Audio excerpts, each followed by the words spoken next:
वार्ता में अपने सभी सहयोगियों के साथ आप सभी का हृदय से स्वागत करता हूं। आज का दिन अत्यंत महत्वपूर्ण दिन है। देश की आबादी के सबसे बड़े राज्य के द्वारा देश के किसी भी राज्य का सबसे बड़ा बजट 2025-26 का आज विधानसभा में प्रस्तुत किया गया है। 2025-26 के इस बजट की कुछ महत्वपूर्ण बातें जो हाइलाइट्स हैं वो क्या हैं, उनके बारे में ही मैं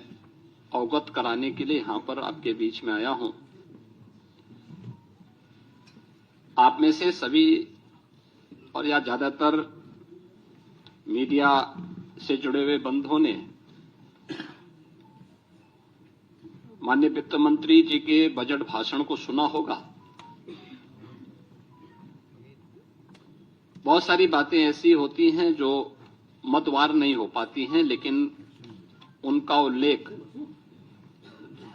या तो बजट भाषण पे चर्चा के दौरान हो पाता है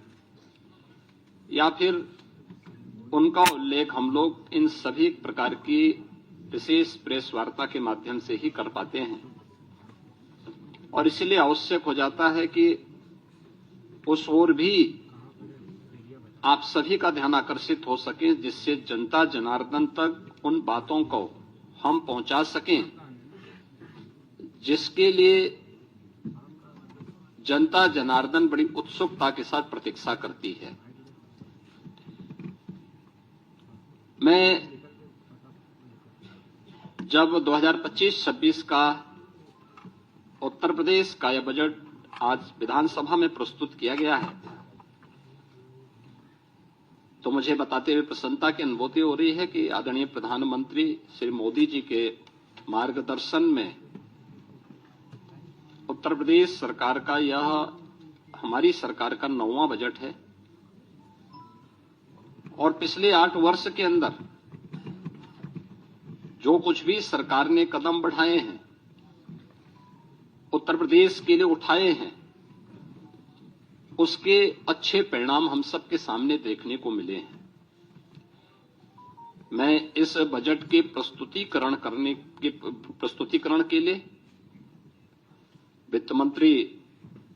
सुरेश खन्ना जी को और वित्त विभाग के अपर मुख्य सचिव समेत उन सभी अधिकारी और कर्मचारियों को हृदय से धन्यवाद देना चाहूंगा जिन्होंने अथक परिश्रम से उत्तर प्रदेश की आशा और आकांक्षाओं के अनुरूप इस बजट को आज सदन के पटल पर प्रस्तुत किया है। यह वर्ष हमारे लिए बहुत महत्वपूर्ण है।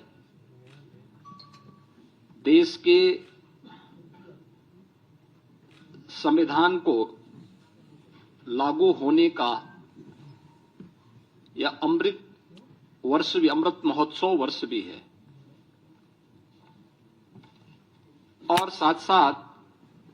उत्तर प्रदेश की स्थापना का भी यह अमृत महोत्सव वर्ष है। ये दोनों कार्य जनवरी 1950 में हुए थे और इसलिए 75 वर्ष की शानदार यात्रा के साथ आगामी 25 वर्ष की हमारी क्या योजना हो सकती है, उसका एक रोड मैप तैयार करने के लिए बजट अत्यंत महत्वपूर्ण है। इस अवसर पर हम सब संविधान के शिल्पी बाबा साहब भीमराव अंबेडकर, जिनके नाम पर डबल इंजन की सरकार लखनऊ में बाबा साहब भीमराव अंबेडकर स्मारक और सांस्कृतिक केंद्र की स्थापना कर रही है, संविधान के 75 वर्ष की इस यात्रा के लिए उन्हें विनम्र श्रद्धांजलि अर्पित करता हूं और यह केंद्र बहुत शीघ्र बाबा साहब भीमराव अंबेडकर के विचारों का एक केंद्र बनकर के संविधान की मूल भावनाओं के अनुरूप वंचितों को वरीयता देने के क्रम को तत्परता के साथ आगे बढ़ाएगी, यह एक नया माध्यम होगा। और इसी को थीम में रख करके हमने 2025-26 का अपना बजट प्रस्तुत किया है। मुझे बताते हुए प्रसन्नता है कि पिछले जो बजट हम लोगों ने प्रस्तुत किए थे उन सब की अपनी एक थीम थी। 2017-18 का जो बजट था वह उत्तर प्रदेश के अन्नदाता किसानों को समर्पित था। अन्नदाता किसानों के हितों के लिए जो अनेक कदम सरकार ने उस समय उठाए थे, उनके ऋण माफी के कार्यक्रम रहे हों, उनकी फसल को प्रोक्योर करने के लिए प्रोक्योरमेंट सेंटर और एमएसपी का नाम उन तक पहुंचाने के कार्यक्रम रहे हों, चीनी मिलों के पुनरुद्धार के कार्यक्रम और वर्षों से लंबित गन्ना मूल्य के भुगतान को एक समयबद्ध तरीके से आगे बढ़ाने का कार्यक्रम रहा हो, अच्छे किस्म के बीज और सिंचाई के बेहतरीन सुविधा उन्हें उपलब्ध कराने का रहा हो, ये सब कार्य तत्परता के साथ इसके लिए कदम बढ़ाए गए। और आज मुझे प्रसन्नता है कि डबल इंजन की भारतीय जनता पार्टी की सरकार के द्वारा जो कदम 17-18 में उठाए गए, आज उसका परिणाम है उत्तर प्रदेश के किसानों की आमदनी को, जो 2017-18 के पहले आत्महत्या करने के लिए मजबूर होता था, आज उसको दोगुने से अधिक बढ़ाने में मदद मिली है। वर्ष 18-19 का जो बजट था, वह बजट हम लोगों ने उत्तर प्रदेश के बीमारू राज्य से इसको उभारने के लिए इंफ्रास्ट्रक्चर और औद्योगिक विकास के लिए समर्पित किया था। आपने देखा होगा एक्सप्रेस वे में जो उत्तर प्रदेश की भागीदारी बहुत कम थी, आज गंगा एक्सप्रेस वे के पूर्ण होने के साथ ही उत्तर प्रदेश की भागीदारी देश के अंदर इंफ्रास्ट्रक्चर एक्सप्रेस वे में 55% से अधिक हो जाएगा। औद्योगिक विकास की दृष्टि से उत्तर प्रदेश का पहला इन्वेस्टर समिट भी हम लोगों ने 2018 में यहां पर संपन्न किया था और उस दृष्टि से 2018-19 का ये बजट हम लोगों ने प्रदेश की जनता को समर्पित किया था। वर्ष 19-20 का बजट प्रदेश में महिला सशक्तिकरण को समर्पित था, जिसमें हम लोगों ने प्रदेश की मातृशक्ति के उन्नयन के लिए अनेक योजनाएं चलाई थी, जिनमें सामूहिक विवाह, मुख्यमंत्री सामूहिक विवाह की योजना हो, मुख्यमंत्री कन्या सुमंगला की योजना हो, या उत्तर प्रदेश में मिशन शक्ति के कार्यक्रम के माध्यम से महिला सुरक्षा, महिला सम्मान और महिला स्वाभिमान, स्वावलंबन, इन कार्यक्रमों को प्राथमिकता के आधार पर आगे बढ़ाने के साथ ही उत्तर प्रदेश के पुलिस बल में महिलाओं की भर्ती को 20% अनिवार्य करने के कार्यक्रम को प्राथमिकता देते हुए आगे बढ़ाने का कार्यक्रम, यह महिला सशक्तिकरण के लिए उठाए गए कदमों का परिणाम था। वर्ष 2020-21 का बजट हम लोगों ने उत्तर प्रदेश के युवाओं को और उनके लिए अधिक से अधिक एम्प्लॉयमेंट बढ़ाने के लिए समर्पित किया था और इसमें 2 करोड़ युवाओं को टैबलेट और स्मार्टफोन के माध्यम से तकनीकी दृष्टि से सक्षम बनाने के कार्यक्रम को आगे बढ़ाने, अनेक अन्य कार्यक्रमों को इस दृष्टि से हम लोगों ने प्रदेश की जनता जनार्दन के लिए समर्पित, युवाओं को समर्पित किया था। 2021-22 का जो बजट था हमारी सरकार का, वह स्वावलंबन से सशक्तिकरण की ओर था। एमएसएमई की योजनाओं के माध्यम से प्रदेश के परंपरागत जो उत्पाद थे उनको प्राथमिकता देते हुए स्वावलंबन के माध्यम से आत्मनिर्भरता के लक्ष्य को प्राप्त करने की दिशा में और उसके माध्यम से सशक्तिकरण के लक्ष्य को आगे बढ़ाते हुए कार्य किया गया था। 2022-23 का बजट अंत्योदय से आत्मनिर्भरता की दिशा में हम लोगों ने उस समय इस कार्यक्रम को आगे बढ़ाया था। पंचायतों के आत्मनिर्भरता के लिए पहली बार ग्राम सचिवालय के निर्माण के कार्यक्रम को आगे बढ़ाया गया था। पहली बार उन सभी क्षेत्रों में कार्य प्रारंभ हुए थे जो महिला सशक्तिकरण के लिए भी महत्वपूर्ण थे और ग्राम्य विकास की दृष्टि से हमारी जो आज भी लगभग 70% के आसपास आबादी ग्रामीण क्षेत्र में निवास करती है, उनके लिए इस कार्यक्रम को आगे बढ़ाया गया था, जिसका परिणाम है कि आज उत्तर प्रदेश की हर ग्राम पंचायत में 5 से 7 रोजगार सृजन की संभावना स्वतःस्फूर्त भाव के साथ वहां दिखाई देती है। 2023-24 का बजट उत्तर प्रदेश के अंदर एक त्वरित, सर्वसमावेशी और समग्र विकास के साथ आत्मनिर्भर उत्तर प्रदेश की नींव को सुदृढ़ करने वाला बजट प्रस्तुत किया गया था और 2025-26 का बजट एक राम राज्य के लिए समर्पित, लोक मंगल की कामना से समर्पित बजट था। तो 2025-26 के अंदर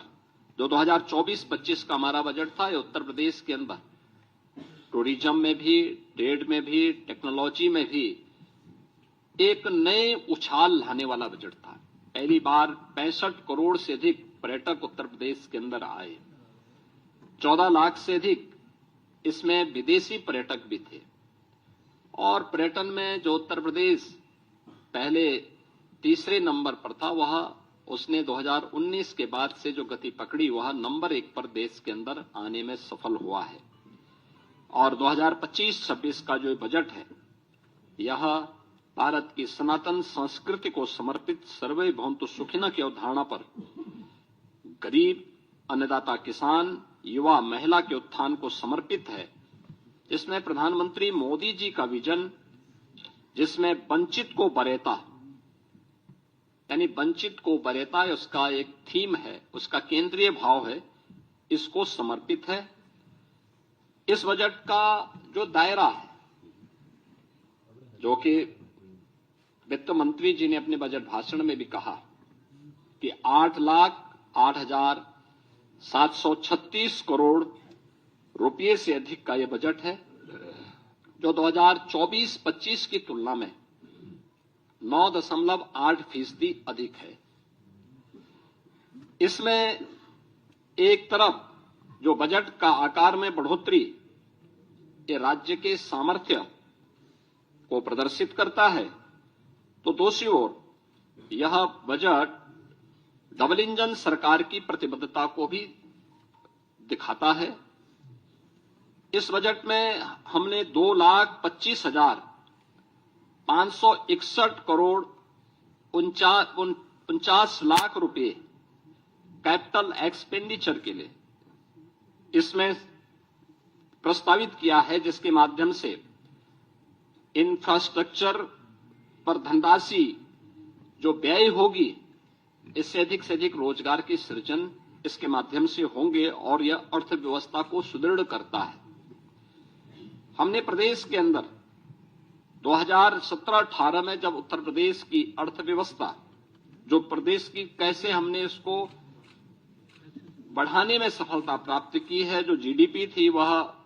12,89,000 करोड़ रुपए की थी, वह आज 24-25 में जो उसका अनुमान है वह 27,51,000 करोड़ रुपए होने का अनुमान वह है। और ये दिखाता है कि इसमें 3 वर्ष का कालखंड ऐसा था जब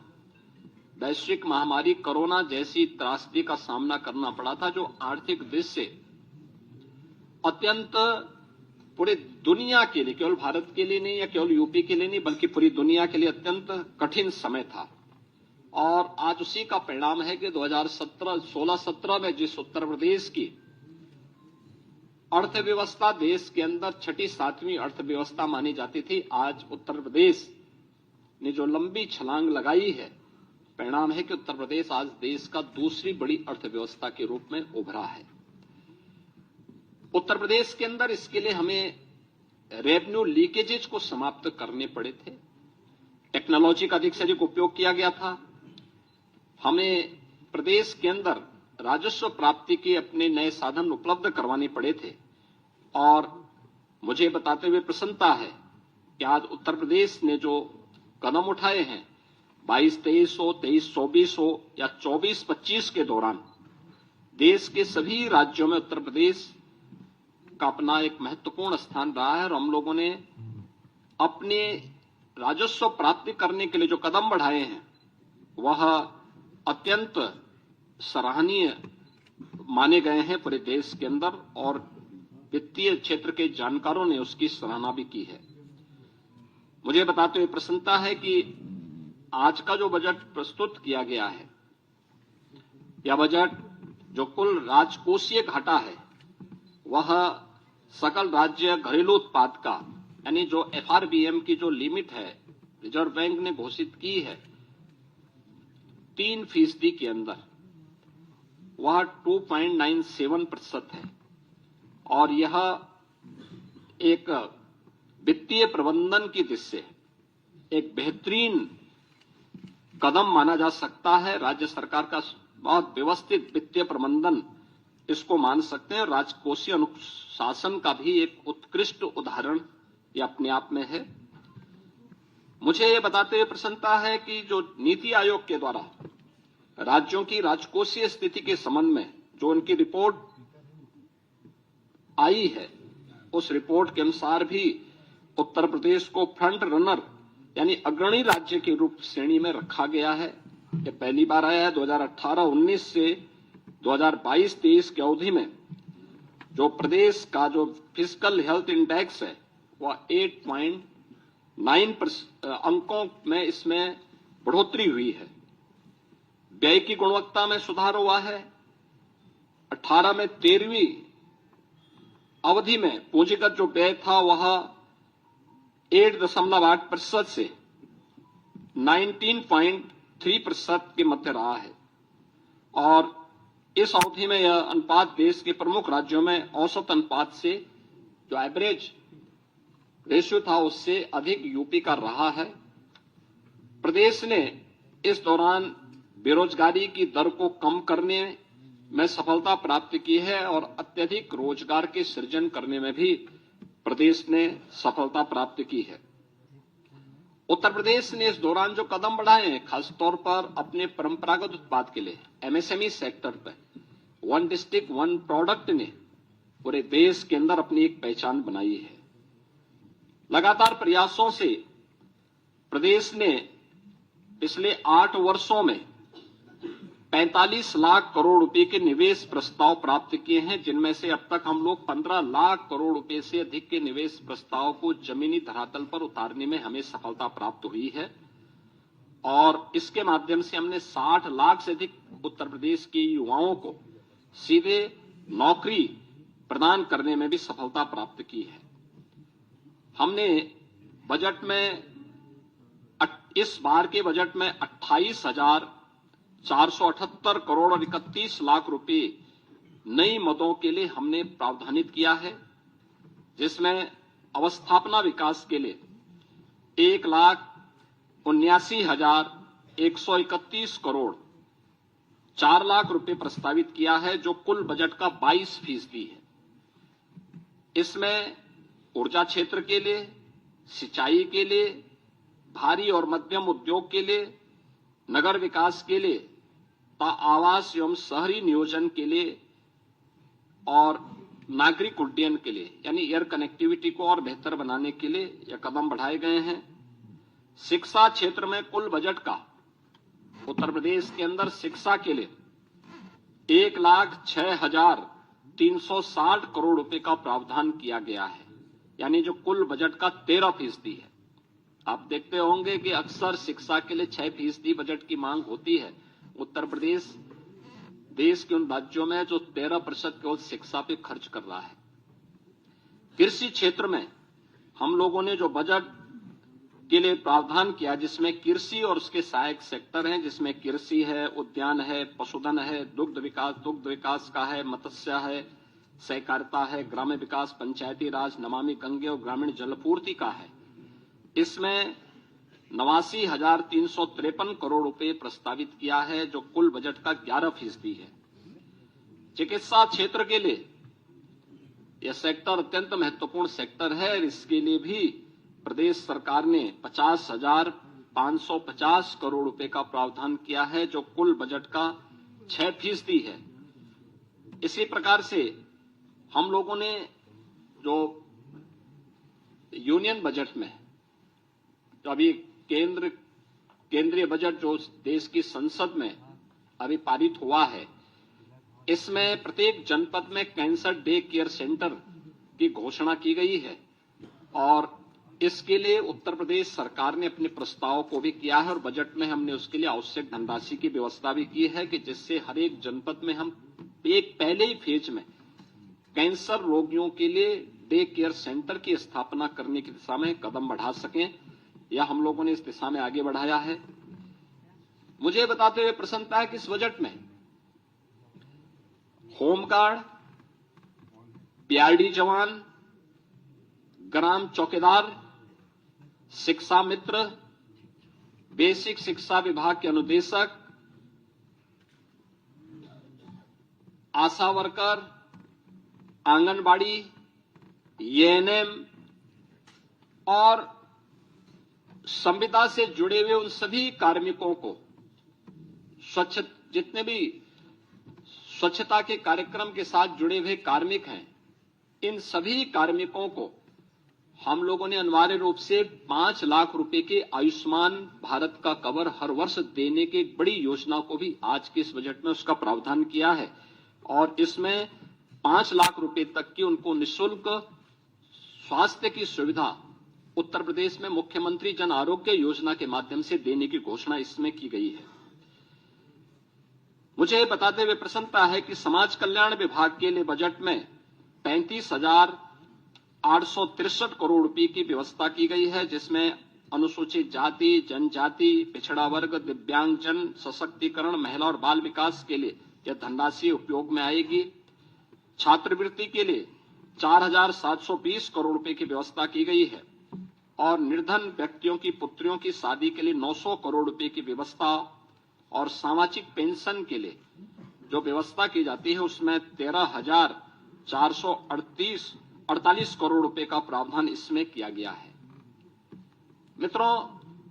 इंफ्रास्ट्रक्चर के लिए अब उत्तर प्रदेश अपने एक सुदृढ़ रेवेन्यू सरप्लस स्टेट के माध्यम से बीमारू राज्य नहीं है। डबल इंजन की सरकार ने 8 वर्ष में जो सामूहिक रूप से प्रयास आगे बढ़ाए थे, आज उसका परिणाम है कि हम भारत की डेवलपमेंट में ग्रोथ इंजन की भूमिका के रूप में एक प्रगतिशील राज्य के रूप में आगे बढ़े हैं। इस बार हमने बजट में 4 नए एक्सप्रेस वे की भी घोषणा की है, जिसमें आगरा लखनऊ एक्सप्रेस वे से गंगा एक्सप्रेस वे से आगरा लखनऊ एक्सप्रेस वे तक यानी बाया हरदोई फर्रुखाबाद तक, इसको हम लोगों ने एक तो इसके लिए बजट का प्रावधान किया है। दूसरा, गंगा एक्सप्रेस वे को प्रयागराज से मिर्जापुर, वाराणसी, चंदौली और पूर्वांचल एक्सप्रेस वे के साथ जोड़ते हुए फिर पूर्वांचल एक्सप्रेस वे को इसी मार्ग से ले जाते हुए शक्तिनगर सोनभद्र तक जोड़ने के लिए भी एक घोषणा इसके साथ हम लोगों ने की है, जिसमें बिंद एक्सप्रेस वे के रूप में हम इसको जोड़ने जा रहे हैं। गंगा एक्सप्रेस वे को मेरठ से हरिद्वार तक जोड़ने के लिए भी हम लोगों ने इसमें आज के इस बजट में इसके लिए धनराशि की व्यवस्था की है और गंगा एक्सप्रेस वे को ही हम लोगों ने बुंदेलखंड एक्सप्रेस वे के साथ जोड़ने के लिए भी धनराशि की व्यवस्था आज के इस बजट में प्रस्तावित की है। प्रयागराज में महाकुंभ के अवसर पर इस बार हमारे जो अनुभव रहे हैं उसको देखते हुए हम लोगों को ये अनुभव हुआ है कि वहां पे आवागमन को और सुगम बनाने के लिए 2 नए ब्रिजेज बनाने बहुत आवश्यक हैं। एक शास्त्री ब्रिज के साथ पैरेलल गंगा नदी के ऊपर और एक यमुना नदी के ऊपर जो नैनी में सिग्नेचर ब्रिज है उसके पैरेलल एक नए ब्रिज बनाने के लिए इसके लिए भी धनराशि की व्यवस्था हमने यहां पर की है। मुझे बताते हुए प्रसन्नता है कि मॉडर्न टेक्नोलॉजी में लखनऊ को आर्टिफिशियल इंटेलिजेंस के एक केंद्र के रूप में, एक हब के रूप में विकसित करने के लिए भी धनराशि की व्यवस्था यहां पर की गई है। इसके अलावा प्रदेश के अंदर प्रत्येक मंडल स्तर पर प्रदेश सरकार ने एक कन्वेंशन सेंटर, ये कन्वेंशन सेंटर जो भी हमारे बनेंगे, जिसमें बड़े पैमाने पर हम लोग वहां के सार्वजनिक कार्यक्रमों को आयोजित कर सकेंगे, इनके निर्माण के लिए हम लोगों ने धनराशि का प्रावधान किया है। और ये सभी नगर निगमों में, खासतौर पर प्रदेश के अंदर सभी नगर निगमों में और खासतौर पर उन नगर जो हमारे कमिश्नरी हेडक्वार्टर हैं, उन पे पहले चरण में हम इसको करने जा रहे हैं। प्रत्येक ग्राम पंचायत में एक उत्सव भवन बनाने के कार्यक्रम को भी बजट में प्रावधान किया गया, जिसमें शादी ब्याह के हैं, कोई मांगलिक कार्यक्रम है, कोई सार्वजनिक कार्यक्रम ग्राम पंचायत स्तर पर करने हो, तो यह एक नई उपलब्धि ग्राम पंचायतों को उपलब्ध करवाई गई है। यह कार्यक्रम भी हम उसको आगे बढ़ाने के लिए, इस कार्यक्रम को भी हम उसके साथ जोड़ने जा रहे हैं। इससे रोजगार का भी सृजन होगा और ग्राम पंचायत को, उसी ग्राम पंचायत में तमाम प्रकार की सुविधाएं उसके माध्यम से मिलेंगी। मुझे बताते हुए प्रसन्नता है कि डबल इंजन सरकार के द्वारा प्रधानमंत्री मोदी जी के नेतृत्व में पिछले 8 वर्ष के अंदर प्रदेश के अंदर उठाए गए कदमों का परिणाम है कि उत्तर प्रदेश में 6 करोड़ लोगों को गरीबी रेखा से ऊपर उठ करके एक सामान्य जीवन यापन करने का एक सुगम मार्ग इस डबल इंजन सरकार ने प्रशस्त किया है। और इस बार गरीबी पर पूरी तरह उसका उन्मूलन करने के लिए सरकार ने, जो यूनियन बजट में भी अभी हाल ही में जो बजट प्रस्तुत किया गया, उस बजट की जो थीम है वह भी प्रधानमंत्री मोदी जी ने उसमें जो महत्वपूर्ण प्रावधान किए हैं वह वही एक की $5 ट्रिलियन की इकोनॉमी बनने के लिए भारत के लिए आवश्यक है कि वह जीरो पॉवर्टी के लक्ष्य को प्राप्त करे। और उत्तर प्रदेश देश की आबादी का सबसे बड़ा राज्य है, सबसे बड़ा चैलेंज हमारे सामने है। हमारा सर्वे लगभग पूरा हो चुका है और हमने बजट में उसके लिए प्रावधान किए हैं, दोनों प्रकार के प्रावधान किए हैं। एक, जिनके पास जो सुविधा नहीं है उन गरीबों को उन सुविधाओं के लिए, चाहे वह विभिन्न विभागों के साथ मिलकर के या फिर एक मुफ्त उसको उस व्यवस्था के साथ जोड़ने के लिए, इसके लिए धनराशि की व्यवस्था, जीरो पॉवर्टी को, उस टारगेट को अचीव करने के लिए भी हम लोगों ने इस व्यवस्था में की है। और इसके लिए एक व्यवस्था दी गई है कि हम उस लक्ष्य तक उस परिवार को लेके जाएंगे कि मिनिमम वह परिवार के एक व्यक्ति को रोजगार भी मिल सके और उस परिवार में कम से कम 1,25,000 रुपए की एक निश्चित आय, वार्षिक आय उस परिवार के व्यक्ति को रोजगार या किसी न किसी काम के माध्यम से उपलब्ध करवा सके। यह एक प्रयास सरकार के स्तर पर प्रावधान किया गया है। इसके साथ ही हमने इसके लिए धनराशि 2025-26 में इसके लिए अलग से भी धनराशि की व्यवस्था की है। युवाओं के लिए हम लोगों ने एक व्यवस्था की है और इसमें शिक्षा है, रोजगार है, उद्यमता में सरकार की प्राथमिकता को आगे बढ़ाते हुए प्रदेश के हर जनपद में हम लोगों के द्वारा एक प्रावधान किया जा रहा है कि हर जनपद में हम एक डिस्ट्रिक्ट इकोनॉमिक जोन बना सकें, जो एक एम्प्लॉयमेंट जोन के रूप में कर सके। और ये एम्प्लॉयमेंट जोन भारत के, अखंड भारत के शिल्पी लौह पुरुष सरदार वल्लभ भाई पटेल के रूप में जाने जाएंगे, जो प्रदेश के युवाओं को उन्हीं के क्षेत्रों में वहीं पे रोजगार के साथ जोड़ने में भूमिका, और ये अलग अलग प्रकार के होंगे, खासतौर पर अलग अलग प्रकार के कार्यक्रमों के साथ जुड़ेंगे। कोई इकोनॉमिक जोन औद्योगिक विकास के लिए होगा, कोई एमएसएमई के लिए होगा, कोई टेक्सटाइल के लिए होगा, कोई एजुकेशन के लिए होगा, कोई हेल्थ के लिए होगा।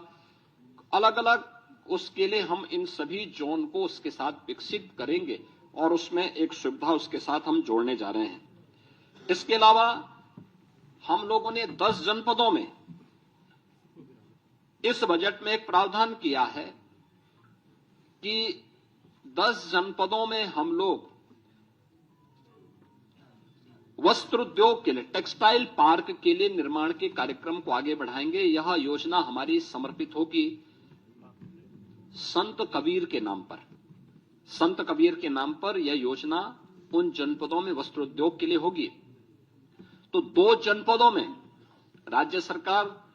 2 नए लेदर पार्क के निर्माण के कार्यक्रम को आगे बढ़ाएगी। जो योजना समर्पित होगी संत रविदास जी के नाम पे। इसके अलावा यह वर्ष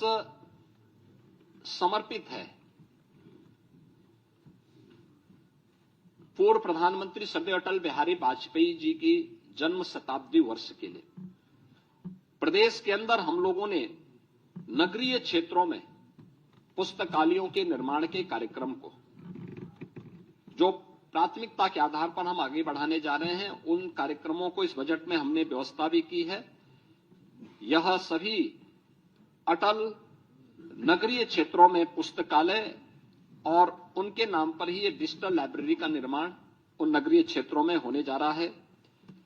इसके अलावा बजट में एक और चीज का प्रावधान किया गया है कि प्रदेश के अंदर आउटसोर्सिंग से जुड़े हुए जितने भी कार्मिक होंगे उनके न्यूनतम मजदूरी को सुनिश्चित करने के लिए प्रदेश के अंदर हम लोगों ने एक व्यवस्था की है कि वह एक व्यवस्था के साथ हम लोग करने जा रहे हैं कि जिससे एक हम लोग प्रदेश के अंदर ही उस प्रकार की एक व्यवस्था करेंगे कि जिससे न्यूनतम पारिश्रमिक उन कार्मिकों को 16,000 से लेकर के 18,000 के दायरे में सीधे उनके अकाउंट में मिल सके। और इसके लिए एक निगम का गठन करने के बाद इस कार्यक्रम को सीधे राज्य सरकार अपने माध्यम से इसको संचालित करेगी। आउटसोर्सिंग की कोई भी कंपनी होगी, केवल सेवा के रूप में, आउटसोर्सर के रूप में जो शुल्क उसका होगा उसको राज्य सरकार अलग से अदा करेगी, लेकिन धनराशि ये पूरी की पूरी कार्मिक के खाते में जानी चाहिए। इस योजना के इसके साथ हम लोग जोड़ने जा रहे हैं। इसके अलावा मुख्यमंत्री युवा उद्यमी विकास अभियान, यह एक बड़ी योजना है और मुझे बताते हुए प्रसन्नता है कि अभी हाल ही में उत्तर प्रदेश स्थापना दिवस के अवसर पर हम लोगों ने इसको लॉन्च की थी। अभी 1 महीना भी इसका पूरा नहीं हुआ कि योजना की प्रगति और प्रोग्रेस से आप जान सकते हैं कि अभी 98,000 से अधिक युवाओं ने इसमें आवेदन किया है। 76,000 आवेदन बैंकों को प्रेषित किए जा चुके हैं। 16,000 मामलों में ऋण स्वीकृत हो चुके हैं। 6,000 ऋण वितरित भी किए जा चुके हैं। और आगामी वर्ष के लिए हम लोगों ने फिर से 1 लाख ऐसे युवा उद्यमी के लिए भी धनराशि की व्यवस्था राज्य के बजट में की है। 1,000 करोड़ रुपए की बजट की व्यवस्था इसके साथ हम लोगों ने की है। उत्तर प्रदेश वानिकी के क्षेत्र में हम लोगों ने काफी प्रगति की, यानी वन आच्छादन उत्तर प्रदेश के अंदर बढ़ा है। और वन आच्छादन बढ़ाने के जिस लक्ष्य को देश के अंदर जिन राज्यों ने सर्वाधिक प्रगति की है, पिछले 8 वर्ष में हमारी सरकार ने 210 करोड़ वृक्षारोपण के बृहत लक्ष्य को प्राप्त किया है। गत वर्ष देश के अंदर एक पेड़ मां के नाम, इस कार्यक्रम को भी हमने बहुत अच्छे ढंग से आगे बढ़ाया था, जिसमें 36 करोड़ से अधिक वृक्षारोपण के कार्यक्रम को हम लोगों ने आगे बढ़ाया। इस पे रिसर्च के लिए एक नए विश्वविद्यालय की स्थापना के लिए और साथ साथ वानिकी विश्वविद्यालय के साथ साथ वो औद्यानिक भी बन सके, यानी औद्यानिक उसको भी हम आगे प्रमोट कर सकें, इसके लिए एक विश्वविद्यालय के निर्माण के लिए भी हम लोगों ने धनराशि की व्यवस्था इसमें की है। और यह कार्यक्रम अब तक आगे बढ़ने जा रहा है। खासतौर पर एक नया कार्यक्रम अन्नदाता किसानों के लिए जो हम करने जा रहे हैं, उन्नत किस्म का बीज उन्हें प्राप्त हो। यह लखनऊ में हम लोग उसे एक सीड पार्क का निर्माण करने जा रहे हैं। यह सीड पार्क भारत के पूर्व प्रधानमंत्री और किसानों के मसीहा चौधरी चरण सिंह जी के नाम पर समर्पित होगा। और इसके लिए भी 251 करोड़ रुपए की व्यवस्था हम लोगों ने इस बजट में इसका प्रावधान किया है। अन्नदाता किसानों के लिए हम लोगों ने 26 जनपदों में यूपी एग्रीज के अंतर्गत 4,000 करोड़ रुपए की निवेश करके कृषि क्षेत्र में क्रांतिकारी बदलाव लाने के लिए एक कार्यक्रम को आगे बढ़ाया है। ऐसे ही छाता की चीनी मिल को उसके क्षमता विस्तार के लिए धनराशि की व्यवस्था की है और पिपराइच की चीनी मिल के लिए भी वहां पे एक इंटीग्रेटेड शुगर कॉम्प्लेक्स में डिस्टिलरी के निर्माण के लिए भी धनराशि की व्यवस्था यहां पर की है। प्रदेश के अंदर हर जनपद की एक प्रमुख मंडी में पहले चरण में किसानों के लिए एक सेंटर यानी उनके लिए एक विश्रामालय और विश्रामालय के साथ साथ एक कैंटीन अन्नपूर्णा कैंटीन जो माता सबरी के नाम पर समर्पित होगा। तो इसके निर्माण के कार्यक्रम को भी हम लोगों ने इसमें व्यवस्था की है, जिसमें उन्हें बहुत कम दाम पर भोजन की थाली वहां उपलब्ध हो सके, इसकी व्यवस्था की है। तो मुख्यमंत्री कृषक दुर्घटना बीमा योजना के अंतर्गत भी किसान हो, किसान के परिवार के सदस्य हो या फिर अन्नदाता किसानों से जुड़े हुए जो अन्य उनके सहयोगी किसान होते हैं, इन पर किसी भी आपदा के कारण उनके दुर्भाग्यपूर्ण मृत्यु होने पर उन्हें 5 लाख रुपए की बीमा कवर को मुख्यमंत्री कृषक दुर्घटना बीमा योजना के साथ जोड़ा है, जिसमें 1050 करोड़ रुपए का व्यवस्था किया गया है और निराश्रित गोवंश के रखरखाव के लिए भी 2000 करोड़ रुपए का व्यवस्था हम लोगों ने इस बजट में प्रस्तावित किया है। प्रदेश के अंदर मेधावी छात्र छात्राओं के लिए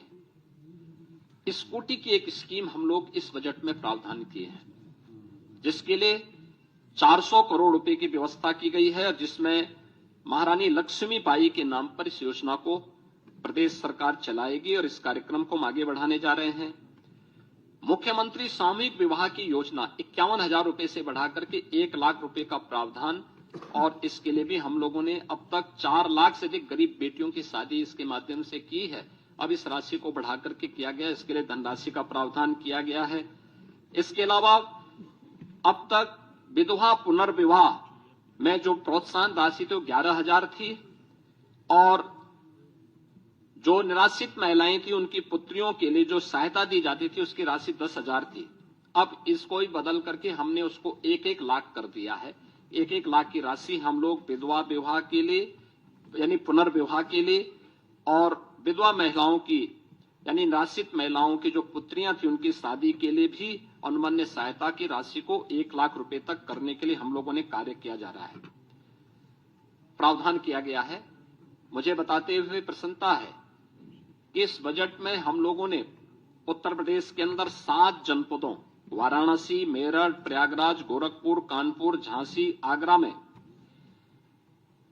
श्रमजीवी महिलाओं के लिए यानी कामकाजी महिलाओं के लिए हॉस्टल बनाने के कार्यक्रम को भी इस बजट में प्रावधान किया है। यह योजना समर्पित होगी पुण्य श्लोका माता अहिल्याबाई होलकर के नाम पर। माता अहिल्याबाई होलकर का यह 300वां जन्म जयंती वर्ष है, उनकी स्मृति को नमन करते हुए योजना हम इसके साथ करने जा रहे हैं और इसके साथ ही आंगनबाड़ी कार्यकर्ती और सहायकों के अतिरिक्त मानदेय के लिए भी 971 करोड़ रुपए की व्यवस्था इस बजट में हम लोगों ने यहां पे प्रावधान किया है। आस्था को सम्मान देने के लिए भी प्रदेश सरकार ने इस बजट में काफी प्रावधान किए हैं और महाकुंभ की सफलता आप सबके सामने है। आपने आज कैट की रिपोर्ट को भी देखा होगा कि महाकुंभ के कारण इकोनॉमी में 3 लाख करोड़ रुपए से अधिक की वृद्धि की संभावना अभी से बताई गई है और मुझे बताते हुए प्रसन्नता है कि इस आयोजन को आगे बढ़ाने के साथ साथ अयोध्या क्षेत्र के पर्यटन विकास के लिए 150 करोड़ रुपए, मथुरा वृंदावन के विकास के लिए 100 करोड़ रुपए की अतिरिक्त व्यवस्था का प्रावधान किया गया है। वृंदावन में श्री बांके बिहारी मंदिर के सुंदरीकरण और उसे कॉरिडोर के रूप में विकसित करने के लिए 150 करोड़ रुपए की व्यवस्था का प्रावधान किया गया है।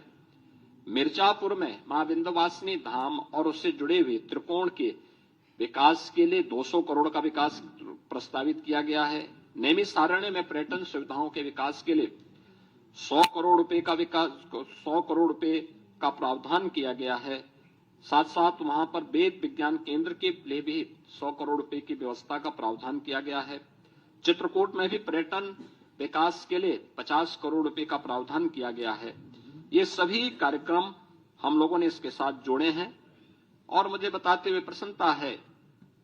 कि आदरणीय प्रधानमंत्री जी के मार्गदर्शन में, उनके नेतृत्व में ये डबल इंजन की सरकार 5T पर, जो 5T का मंत्र प्रधानमंत्री मोदी जी का है, trade, tourism, technology, addition and talent को मंत्र मान करके उत्तर प्रदेश आज अपनी लेबर फोर्स को इकोनॉमिक फोर्स के रूप में आगे बढ़ाने की दिशा में तेजी के साथ कदम बढ़ाया है। और मुझे प्रसन्नता है कि 2025-26 का जो हमारा ये बजट है, या प्रधानमंत्री मोदी जी की विजन के अनुरूप अपने जो समयबद्ध कार्यक्रम रोड मैप हम लोगों ने तैयार किया है, $1 ट्रिलियन की इकोनॉमी को प्राप्त करने का, अब तक के हमारे जो टारगेट हैं वह समयबद्ध तरीके से आगे बढ़ रहे हैं। और मुझे पूरा विश्वास है कि 2025-26 में हमारे वित्त मंत्री श्री सुरेश कुमार खन्ना जी के द्वारा आज जो बजट भाषण प्रस्तुत किया गया है सदन के पटल पर, यह उसे समयबद्ध तरीके से अचीव करने में सफल होगा। मैं एक बार फिर से बजट को प्रस्तुत करने के लिए वित्त मंत्री जी का, अपर मुख्य सचिव वित्त और वित्त विभाग के सभी अधिकारियों का हृदय से धन्यवाद देता हूं। और मुझे पूरा विश्वास है कि हम समयबद्ध तरीके से इसको आगे बढ़ा करके उत्तर प्रदेश को देश की अर्थव्यवस्था के ग्रोथ इंजन के रूप में प्रस्तुत करने में सफल होंगे। बहुत बहुत धन्यवाद जी।